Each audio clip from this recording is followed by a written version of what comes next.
Hey guys, as some of y'all might remember, looking back at last year's videos, I had a Rutgers tomato plant that I ended up calling my tomato tree. I had never had one grow so tall. That thing ended up about 14 foot, something like that. I finally took it down, just couldn't keep the whiteflies off of it and had to clean out the greenhouse. Well, this year I got a little bit different situation right here. That was a Rutgers. I got a big beef going this time. This thing has put out a ton of tomatoes already. And got a very nice canopy up at the top. All kinds of tomatoes up in there. What I've done is pruned it down to 3 stems and just let those 3 stems go. It worked out pretty good. That's all one plant right there. It ain't quite like what Disney has down there with their big tomato tree, but it ain't bad.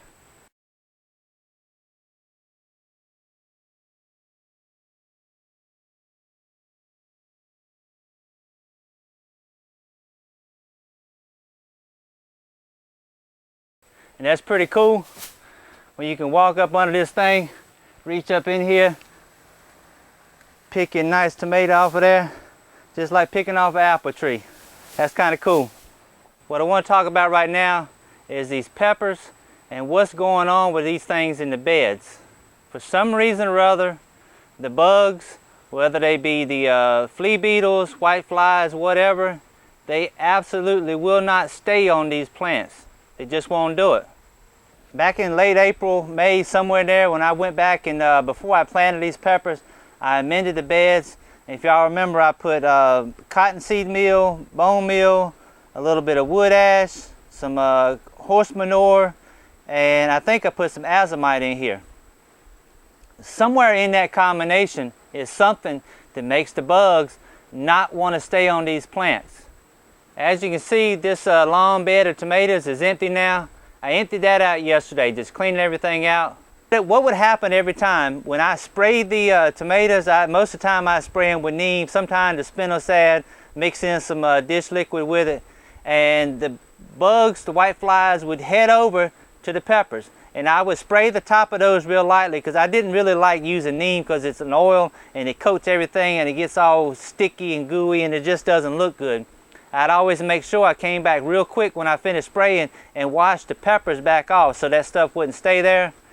And for whatever reason, you know, the whiteflies would land on it.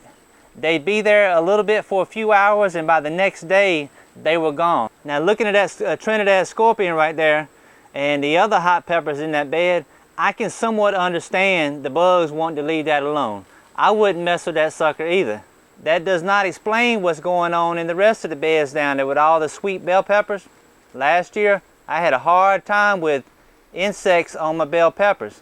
This year, they just do not want to mess with them, and I don't know why. Y'all know me, I'm the type of person who likes to ask a lot of questions. What's going on in the ground? What makes the leaves turn this color? Why did the plant do this, do that? What's going on right here? And I just don't know what's going on with these plants. What about them makes the bugs leave them alone?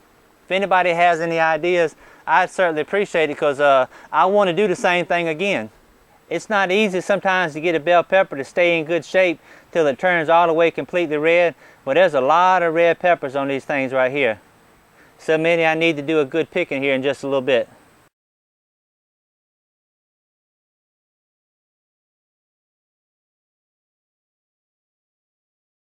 Right here is an AC Ilica, a hot pepper from Tenant 2009. Fella down in Florida sent me all the turkey seeds. That's how you spell it right there, A-C-I-I-L-I-C-A. Anyway, that thing is loaded with some long, skinny hot peppers right there. Back to the bug deal again. If anybody has any idea what could possibly be in the soil right here that makes the bugs start to eat this stuff and then go away from it, they would always go back to the tomatoes. Tomatoes I had in here stayed loaded with whiteflies. I could spray them to kingdom come and they'd still be loaded with whiteflies. Did not matter what I sprayed them with. The peppers and things right here, about the only spraying they got was just a little bit of overspray as I was spraying the tomatoes. I just come by and hit them lightly just to try to get stuff that was on top and then take the hose and wash it right back off. I've heard about the benefits of having worms, compost tea, the worm castings, that kind of deal in your soil to help with bug resistance. I don't think there's enough earthworms in this stuff right now to really make a difference.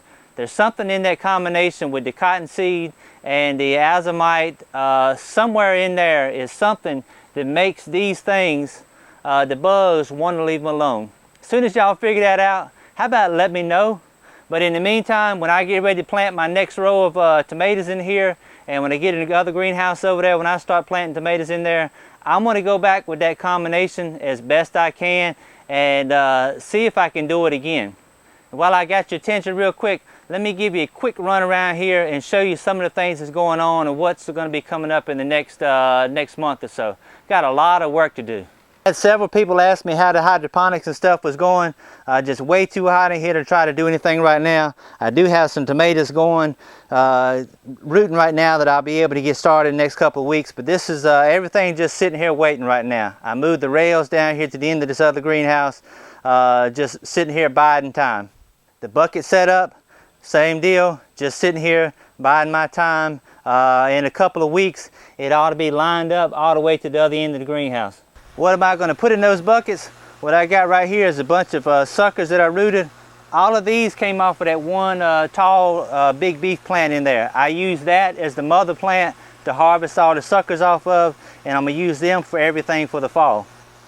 And what I have in here, this is water in it, about 2 inches of water. And I went ahead and put an air stone in here, gave them a real light mixture of fertilizer, not much at all, not trying to get an exponential growth right now. And no, anybody asking, these did not root in 3 days.